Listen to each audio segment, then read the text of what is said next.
is Radhika Gaur with the session number 7th of your chapter Natural Resources, and in this session we are here gonna discuss about soil pollution. तो guys हमने last session में soil erosion के बारे में discuss किया था और उससे लास्ट सेशन में हमने सॉइल के बारे में डिस्कस किया था. And now as we know soil कितनी इंपॉर्टेंट है हमारे लिए, तो ऑब्वियसली अभी हमें पता होना चाहिए कि जो सॉइल है उसको पोल्यूट क्या क्या कर सकता है, क्योंकि जब भी हमें पता होगा कि सॉलिड को पोल्यूट कौन से पॉल्यूटेंट कर रहे हैं उनके थ्रू ही हम क्या कर सकते हैं, उन पे कंट्रोल करके सॉइल को पोल्यूट होने से सेव कर सकते हैं. Clear? So let's start our session with soil pollution. तो फर्स्टली हम सॉइल पोल्यूशन की सोर्सेज के बारे में डिस्कस कर लेते हैं, क्योंकि सॉइल पोल्यूशन क्या होता है, जो सिंपली आप जानते हो क्या होता है. कोई भी पोल्यूशन या कोई भी ऐसे पोल्यूटेंट्स जो सॉइल में ऐड होके उसे पोल्यूट कर देते हैं, जो ह्यूमन लाइफ के लिए बेटर नहीं है बिल्कुल भी, उसे हम सॉइल का पोल्यूशन बोल सकते हैं. क्लियर? अब बात आती है जो सॉइल है पोल्यूशन है उसके सोर्सेज क्या हैं. So soil production mainly soil pollution mainly results from the following sources. कुछ ऐसे sources हैं जिनकी वजह से normally soil pollution होता है. तो फर्स्ट है हमारा इंडस्ट्रियल वेस्ट. अभी गाइस जो ये इंडस्ट्रियल वेस्टेज हैं इनकी वजह से वाटर पोल्यूशन भी होता है, इनकी वजह से एयर पोल्यूशन भी होता है, इनकी वजह से सॉइल पोल्यूशन भी होता है. एक्चुअली सबसे मेन चीज ये है जो इंडस्ट्रीज हैं उनको एनवायरमेंट फ्रेंडली होके अपनी मैकेनिज्म को करना चाहिए, क्योंकि इंडस्ट्रियल वेस्टेज की वजह से तो ऑलमोस्ट सारे पोल्यूशन होते हैं. क्लियर?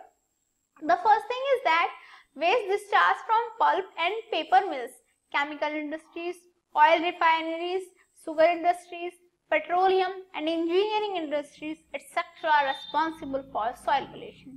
जितने भी हमारे वेस्ट हैं जो पल्प एंड पेपर मिल से आते हैं, केमिकल इंडस्ट्रीज से आते हैं, ऑयल रिफाइनरीज से आते हैं, शुगर इंडस्ट्रीज से आए या पेट्रोलियम या इंजीनियरिंग इंडस्ट्रीज से आए, सभी के सभी सॉइल पोल्यूशन के लिए रेस्पॉन्सिबल हैं. क्यों? क्योंकि हर एक जो हमारी कंपनीज हैं, जो इंडस्ट्रीज हैं, उनसे क्या होता है, उनमें जो मैकेनिज्म फॉलो होती है वहां से कुछ वेस्ट कंपाउंड्स निकलते हैं, कुछ वेस्ट सब्सटेंसेस मिलते हैं जो सॉइल में मिक्स होके उसे हार्म करते हैं, उसकी क्वालिटी को डिग्रेड कर देते हैं. तो ये जो इंडस्ट्रियल वेस्ट होते हैं इनकी वजह से ही सॉइल पोल्यूशन क्रिएट हो रहा है. क्लियर? नेक्स्ट आता है हमारा अर्बन वेस्टेज. जितने भी हमारे अर्बन वेस्टेज हैं, clear, solid waste and refuse in urban areas contribute to soil pollution. जितने भी हमारे सॉलिड वेस्ट होते हैं अर्बन एरियाज में वो भी क्या करते हैं, वो भी सॉइल पोल्यूशन क्रिएट करते हैं. क्लियर?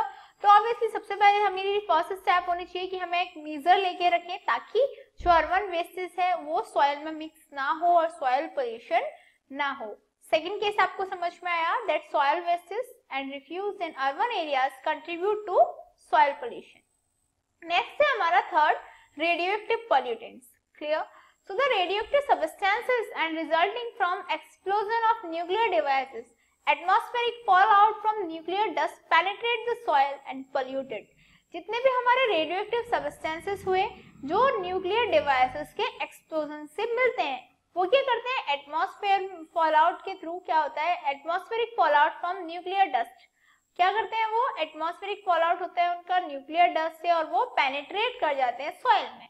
अब यदि रेडियोएक्टिव सब्सटेंसेस जो इतने हार्मफुल हैं और वो सॉइल में पेनिट्रेट कर देंगे तो क्या करेंगे, वो सॉइल को पोल्यूट करेंगे, और उनके सॉइल को पोल्यूट करने की वजह से क्या होगा, ऑब्वियसली ह्यूमन लाइफ पे भी डेंजर रहेगा, क्योंकि सॉइल से जो न्यूट्रिएंट्स होते हैं वही प्लांट्स गेन करते हैं, प्लांट्स को ही एनिमल ह्यूमन इनटेक करते हैं. यदि प्लांट्स में रेडियोएक्टिव सब्सटेंस की प्रेजेंस रहेगी तो ऑब्वियसली वो ह्यूमन बॉडी को, एनिमल बॉडी को भी हार्म करेंगे. तो सिंपली ये पता होना चाहिए हमें कि जो रेडियोएक्टिव सब्सटेंस होते हैं वो भी सॉइल को पोल्यूट करते हैं. क्लियर? फोर्थ रीजन आता है हमारा fertilisers. Clear? Excessive application of fertilisers to the soil to increase food and vegetable production causes soil pollution. ये जो फर्टिलाइजर्स हैं इनका यदि हम एक्सेसिव यूज कर रहे हैं जो सॉइल को, fertilisers to the soil to increase food and vegetable production, जो सिंपली सी बात है, हम फर्टिलाइजर्स का एक्सेसिव यूज इसलिए करते हैं क्योंकि हमें ज्यादा से ज्यादा फूड एंड वेजिटेबल्स प्रोडक्शन मिल पाए. लेकिन यदि हम सॉइल में उन फर्टिलाइजर्स का एक्सेसिव यूज करते रहेंगे तो जो सॉइल है उसका पोल्यूशन होगा, सॉइल पोल्यूट हो जाएगी. Is that clear that excessive application of fertilisers to the soil to increase food and vegetable production causes soil pollution. ये जो एक्सेसिव यूज है फर्टिलाइजर्स का ये भी सॉइल पोल्यूशन क्रिएट करता है. नेक्स्ट आते हैं हमारे पेस्टिसाइड्स एंड फार्म वेस्टेज. जितने भी हमारे पेस्टिसाइड्स हैं, फार्म वेस्टेस हैं, ये भी सॉइल को पोल्यूट करते हैं। कैसे? Different kinds of pesticides used to control pests cause soil pollution. जितने भी डिफरेंट काइंड्स के पेस्टिसाइड्स हैं, क्लियर, जो क्या करते हैं, जो पेस्ट्स को कंट्रोल करने के लिए यूज होते हैं, वो भी सॉइल पोल्यूशन क्रिएट करते हैं, क्योंकि उनमें ऐसे हार्मफुल केमिकल्स रहते हैं जो सॉइल में मिक्स होके उसे पोल्यूट कर देते हैं। Next, waste from cow, cattle, pigs and poultries are one of the major source of soil pollution.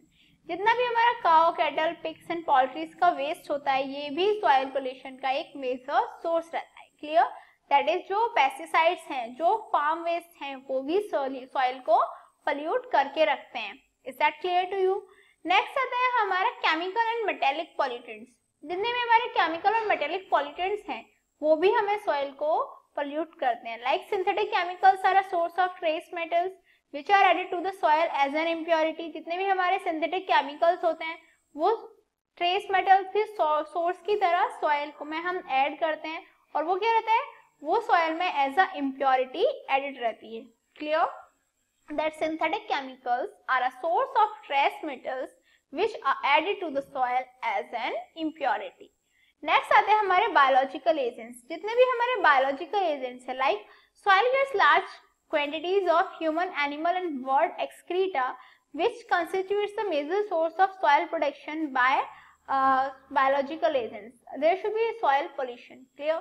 जितने भी हमारे जो ह्यूमन, एनिमल, बर्ड एक्सक्रीटा है, वो भी सॉइल पोल्यूशन का एक मेजर सोर्स है, और इसे हम नॉर्मली बायोलॉजिकल एजेंट्स के थ्रू मानते हैं कि ये सब क्या है, बायोलॉजिकल एजेंट्स है, और इनके थ्रू ये जो सॉइल है वो पोल्यूट हो रही है। Is that clear? तो जो बायोलॉजिकल एजेंट्स हैं, वो भी सॉइल पोल्यूशन क्रिएट करते हैं। तो अभी हमने स्टडी किया कि जो सॉइल है वो किस किस वजह से, किस किस फैक्टर्स से, किन किन चीजों से पोल्यूट हो रही है। अब बात आती है जो सॉइल पोल्यूशन है उसके इफेक्ट्स क्या हैं। Clear? Chemicals, pesticides and other wastes are extremely toxic to living beings and plants products and cause severe chronic disease posing a serious threat to the human health. जितने भी हमारे chemicals हुए, pesticides हुए और other wastes हुए, वो extremely toxic होते हैं लिविंग बीइंग्स के लिए, प्लांट प्रोडक्ट्स के लिए, and cause severe chronic disease. काफी सारी जो क्रोनिक डिसीज हैं वो उन्हें कॉज करते हैं, posing a serious threat to human health. Obviously उसकी वजह से क्या होता है, जो ह्यूमन हेल्थ है उस पर गहरा इम्पैक्ट पड़ता है। सिंपल सी बात है, जितने भी केमिकल्स, पेस्टिसाइड्स हुए, वेस्टेस हुए, वो टॉक्सिक रहेंगे। जब वो टॉक्सिक रहेंगे तो वो ह्यूमन बीइंग को हेल्दी नहीं रहने देंगे। जो ह्यूमन बीइंग है उसे डिसीज क्रिएट करेंगे, और डिसीज क्रिएट करने की वजह से क्या होगा, ह्यूमन की हेल्थ बिल्कुल भी बेटर नहीं रहेगी। तो वो ह्यूमन की जो हेल्थ क्वालिटी है उसको डिग्रेड कर देते हैं। सो सबसे पहला इफेक्ट यही है सॉइल पोल्यूशन का, कि जितने भी हमारे केमिकल, पेस्टिसाइड्स होते हैं, वेस्ट होते हैं, वो ह्यूमन हेल्थ को एक सीरियस थ्रेट प्रोवाइड करते हैं। क्लियर? नेक्स्ट आता है solid waste result in offensive order and cause clogging of ground water filters. जितने भी सॉलिड वेस्टेस हैं वो क्या करते हैं, they result in offensive order.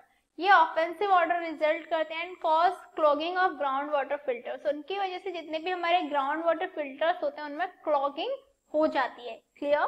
That solid waste result in offensive order and cause clogging of ground water filters.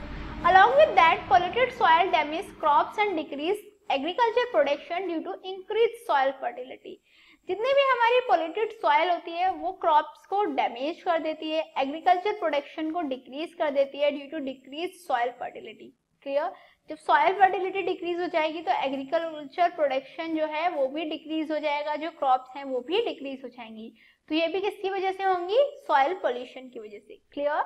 That polluted soil damage crop and decrease agriculture production due to decreased soil fertility. Clear?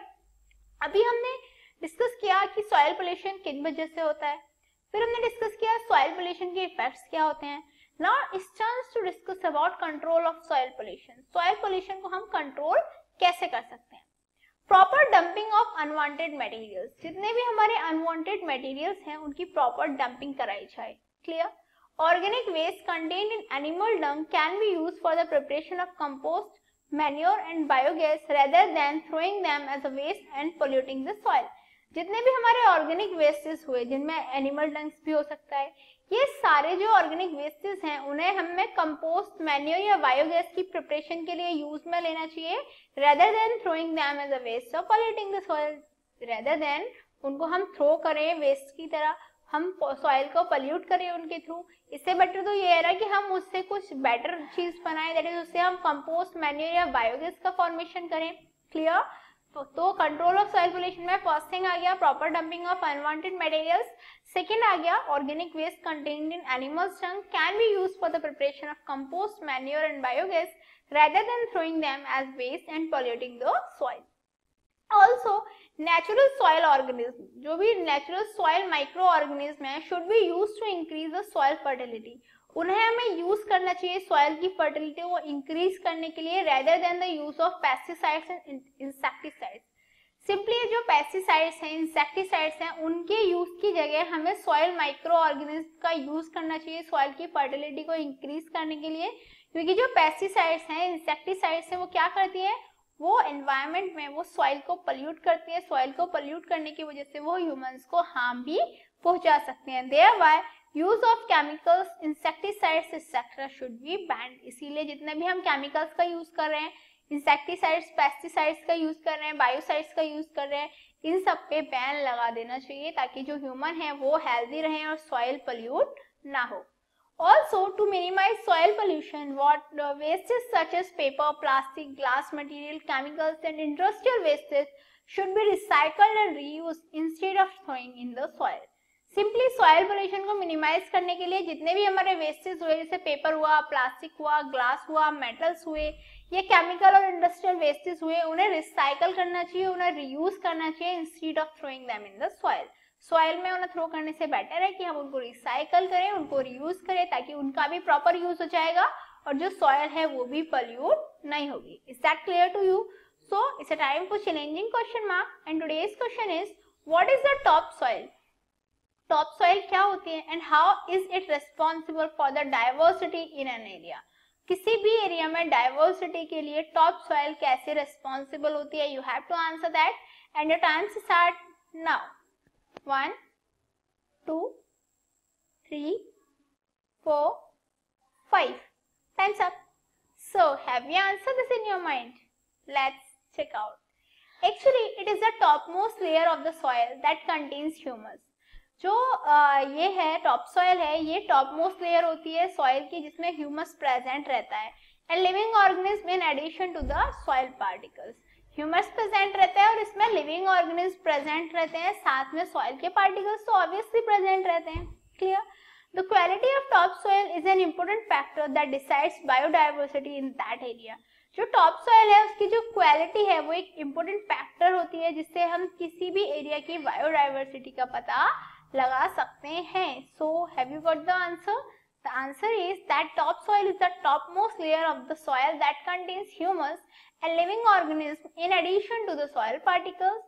Also, the quality of topsoil is an important factor that decides the biodiversity in that area. Clear? So, what did we learn today? आज हमने क्या study किया? आज हमने study किया जो soil pollution है वो किसकी वजह से हो रहा है, कौन कौन से फैक्टर्स हैं जो सॉइल पोल्यूशन को लीड करते हैं। तो उसमें हमने स्टडी किया कि क्या क्या चीजें सॉइल को पोल्यूट कर रही हैं, उनके अफेक्ट्स क्या हैं, जो ह्यूमन बींग्स हैं, जो एनिमल्स हैं, उन पे क्या अफेक्ट्स हैं, सॉइल को वो कैसे अफेक्ट कर रहे हैं। साथ साथ में हमने ये भी स्टडी किया कि सॉइल को अफेक्ट होने से, सॉइल को पोल्यूट होने से यदि हमें कंट्रोल करना है तो हम वो कैसे कर सकते हैं। So I guess this was enough for this session. In next session we are going to discuss more about this chapter. Till then, good luck.